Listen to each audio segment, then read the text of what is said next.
एक छोटे से गांव से। ये गांव देखने में भले ही छोटा था, लेकिन भीतर से उतना ही सुंदर और शांतिपूर्ण था। हर तरफ हरियाली, खुशहाली और हर सुबह लोगों की हंसी खुशी से गांव की रौनक बढ़ जाती थी। इसी गांव में रहता था प्रधान जी का बेटा, एक प्यारा, समझदार और बेहद बहादुर लड़का जिसका नाम था राइस स्टार। राइस स्टार का एक खास और जिगरी दोस्त था टुंग टुंग साहू। दोनों बचपन से साथ साथ बड़े हुए थे। हर दिन साथ खेलना, साथ खाना और एक ही स्कूल जाना, यही उनकी जिंदगी थी। हर सुबह टुंग टुंग अपनी स्कूटी से राइस स्टार के घर आता और दोनों हंसते खेलते स्कूल चले जाते। मगर एक दिन अचानक सब कुछ बदल गया। एक दोपहर राइस स्टार चलते चलते अचानक चक्कर खाकर जमीन पर गिर पड़ा। उसके पिता घबरा गए और तुरंत गांव के डॉक्टर को बुलवाया। डॉक्टर ने राइस स्टार का अच्छे से इलाज किया, कुछ दवाइयां दी और कहा कि चिंता की बात नहीं, वह जल्दी ठीक हो जाएगा। अगली सुबह टुंग टुंग हमेशा की तरह राइस स्टार को लेने आया, लेकिन जब वह उसके कमरे में गया तो देखा कि राइस स्टार बिस्तर पर लेटा हुआ था। राइस स्टार ने कहा, आज मेरी तबीयत ठीक नहीं है, मैं स्कूल नहीं जा पाऊंगा। टुंग टुंग ने मुस्कुरा कर कहा, ठीक है दोस्त, तुम आराम करो, मैं स्कूल चला जाता हूँ। टुंग टुंग चला गया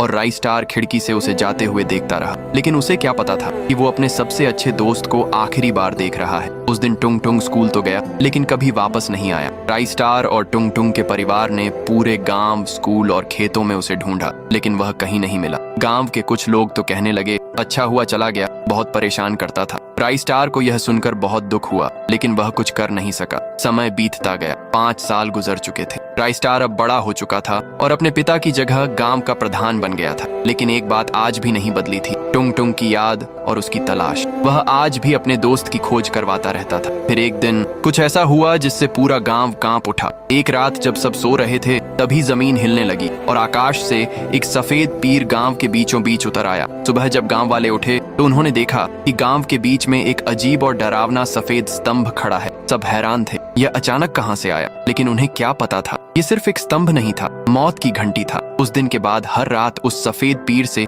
एक नीली रोशनी निकलती और एक डरावनी आवाज गूंजती, और जिसने भी उस रोशनी को देखा, अगली सुबह उसकी लाश उसी पीर के पास मिलती। गांव में हड़कंप मच गया, लोग डरे हुए थे। हर रात किसी की मौत हो रही थी, लेकिन किसी को कुछ समझ नहीं आ रहा था। आखिरकार गांव वाले राइस स्टार के पास गए और सारी बात बताई। राइस स्टार ने सभी की बातें ध्यान से सुनी और एक फैसला किया, आज रात मैं खुद उस पीर के पास जाऊंगा। रात होने से पहले ही राइस स्टार जाकर सफेद पीर के पास बैठ गया। अंधेरा होते ही वही नीली रोशनी और डरावनी आवाज फिर से गूंजने लगी और फिर वो सफेद पीर हिलने लगा। राइस स्टार की आंखें फटी की फटी रह गईं। वह कोई स्तंभ नहीं था, बल्कि उसका बचपन का दोस्त टुंग टुंग साहूर था। वही टुंग टुंग जिसे सबने मरा हुआ समझ लिया था।